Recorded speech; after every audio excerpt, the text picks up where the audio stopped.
Last lecture में आपको mirror का फार्मूला डिराइव किया गया था। अब हमें जानना है कि जो मिरर का फार्मूला है उस पर क्वेश्चन को कैसे सॉल्व करते हैं। तो यहाँ पर जो मिरर का फार्मूला था ये था 1/f = 1/u + 1/v। तो ये था मिरर का फार्मूला। उसके अलावा जो मिरर होता है उसमें क्या होता है, जो भी इमेज बन रहा है वो क्या होता है, या तो ऑब्जेक्ट से क्या बनेगा, छोटा बनेगा, या तो ऑब्जेक्ट से बड़ा बनेगा, या तो ऑब्जेक्ट के बराबर बनेगा। तो कितना बड़ा बन रहा है या कितना छोटा बन रहा है, इसको बताने के लिए एक नया टर्म होता है जिसको बोलते हैं मैग्नीफिकेशन पावर या फिर आवर्धन क्षमता।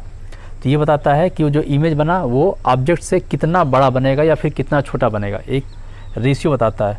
तो इसका जो फार्मूला होता है m = होता है, मैक्सिमम पावर को m से डिनोट करते हैं, तो m = होता है -v/u। ये हो सकता है, या फिर दूसरा फार्मूला होता है I/o। तो I क्या है, साइज ऑफ द इमेज है, और ये क्या है, साइज ऑफ द ऑब्जेक्ट है। ऑब्जेक्ट इमेज का साइज और ये क्या है, ऑब्जेक्ट का साइज। तो ये फार्मूला था। इस पर आप कराते हैं आपको एक क्वेश्चन। तो क्वेश्चन जैसे क्या दिया हुआ है, तो क्वेश्चन जैसे ये दिया हुआ है कि अगर r है, r को क्या बोलते हैं, रेडियस ऑफ कर्वेचर। तो जो रेडियस ऑफ कर्वेचर है, वक्रता त्रिज्या, इसकी वैल्यू दे दी गई 30 सेंटीमीटर, और कॉनकेव मिरर है, कॉनकेव मिरर है। अब इसमें दो क्वेश्चन दिया है। पहला क्वेश्चन ये है कि जो ऑब्जेक्ट रखा जा रहा है वो रखा जाता है कि 20 सेंटीमीटर की दूरी पर, और दूसरा बी क्वेश्चन है कि ऑब्जेक्ट को रखा जाता है 10 सेंटीमीटर की दूरी पर। हमें क्या बताना है कि इमेज कहाँ बनेगा, साथ में इमेज का नेचर क्या होगा। तो इसमें पहला चीज़ इसमें बताना है, नेचर बताना है, नेचर ऑफ इमेज, और दूसरा चीज़ ये बताना है कि इसका मैग्नीफिकेशन पावर कितना होगा, m की वैल्यू बताना है। तो ये दो चीज़ें बतानी है। तो इसको कैसे सॉल्व करते हैं वो देखते हैं। तो सबसे पहले जो r दिया, रेडियस ऑफ कर्वेचर दिया, वक्रता त्रिज्या दिया 30 सेंटीमीटर। तो इससे हम क्या निकाल सकते हैं, फोकल लेंथ निकाल सकते हैं, f की वैल्यू। तो f जो होता है वो होता है r/2 के बराबर होता है। तो यहाँ पे r दिया 30, तो हो जाएगा 2, ये हो जाएगा 15 सेंटीमीटर। ये हो जाएगा, हमें f की वैल्यू निकल जाएगी। साथ में जो ऑब्जेक्ट दिया 20 सेंटीमीटर है, तो ऑब्जेक्ट को यूज करते हैं। तो u कितना है, ये है 20 सेंटीमीटर। ये पहला कंडीशन है, ये पहला ए कंडीशन है। तो इस पे सॉल्व करते हैं। अब ये है फार्मूला, तो 1/f = 1/u + 1/v, ये फार्मूला हो गया। अब यहाँ पे जो लेंस है वो है कॉनकेव लेंस। तो ये जो कॉनकेव लेंस होता है वो इस तरीके से होता है। तो इसके लिए जो f होगा वो इधर की तरफ ही होगा, और अगर इधर की तरफ है तो इसकी वैल्यू हमेशा निगेटिव में लिखते हैं। तो f की वैल्यू लिखेंगे निगेटिव में, और कितना है 15। तो यहाँ लिख देंगे आगे 1/-15 इक्वल टू जो ऑब्जेक्ट रखा जाएगा वो भी इधर की तरफ ही रखा जाएगा। तो इसकी वैल्यू हो जाएगी -20। तो हो जाएगा 1/-20 अब प्लस 1/v, ये हो गया 1/v। अब इसे ही सॉल्व करना है। अब ये माइनस में है, इसको इधर लेके जाते हैं, ये प्लस में हो जाएगा। तो हो जाएगा 1/20 - 1/15 equal to 1/v।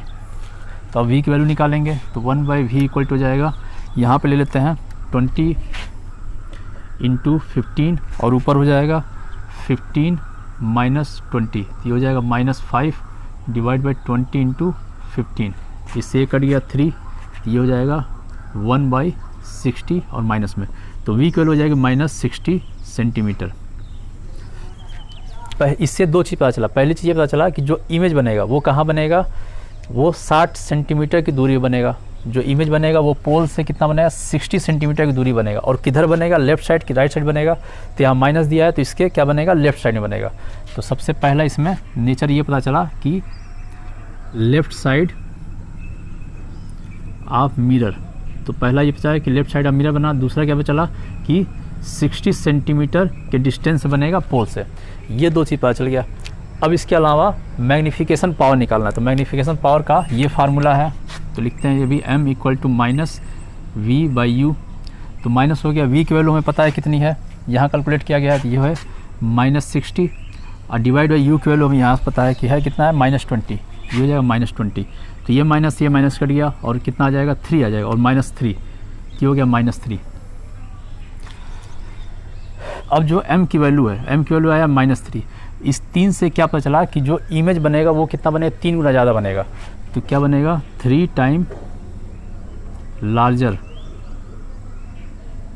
Then object. जो इमेज बनेगा वो कितना होगा, 3 टाइम बड़ा बनेगा, 3 गुना ज़्यादा बनेगा, किससे? ऑब्जेक्ट से बनेगा। पहली चीज़ तो ये पता चली इसमें। दूसरा इससे पता चला कि इसकी वैल्यू निगेटिव में आ रही है, तो निगेटिव में आ रही है तो जो इसका इमेज बनेगा वो कैसा बनेगा? इन्वर्टेड बनेगा, इन्वर्टेड बनेगा। और कभी भी इमेज अगर इन्वर्टेड बनता है तो वो इमेज कैसा होता है? वो रियल इमेज होता है। तो अगला पता चला इसमें थर्ड पॉइंट कि जो इमेज होगा वो क्या होगा? रियल इमेज होगा। तो यही इसके नेचर्स हैं। तो इसके नेचर में हमें क्या क्या पता चला कि सबसे पहले तो लेफ्ट साइड में बनेगा, 60 सेंटीमीटर की दूरी बनेगा।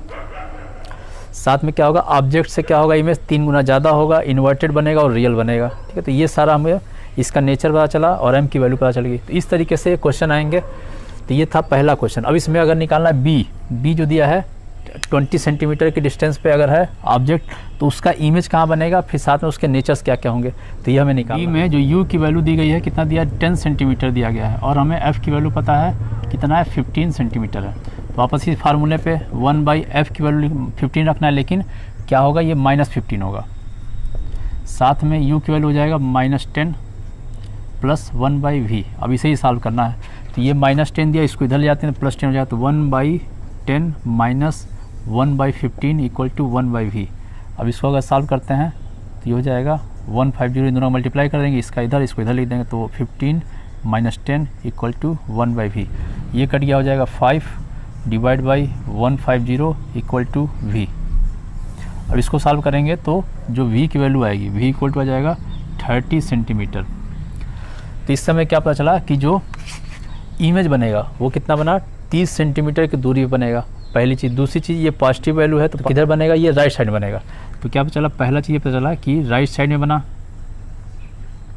राइट साइड में बना। और दूसरी चीज़ क्या पता चला इसमें कि 30 सेंटीमीटर डिस्टेंस पे बनेगा, 30 सेंटीमीटर की डिस्टेंस से बनेगा पोल से, फ्रॉम पोल। तो ये दो चीज़ पता चला। अब हमें वापस ये मैग्नीशियन पावर देखना है इसका।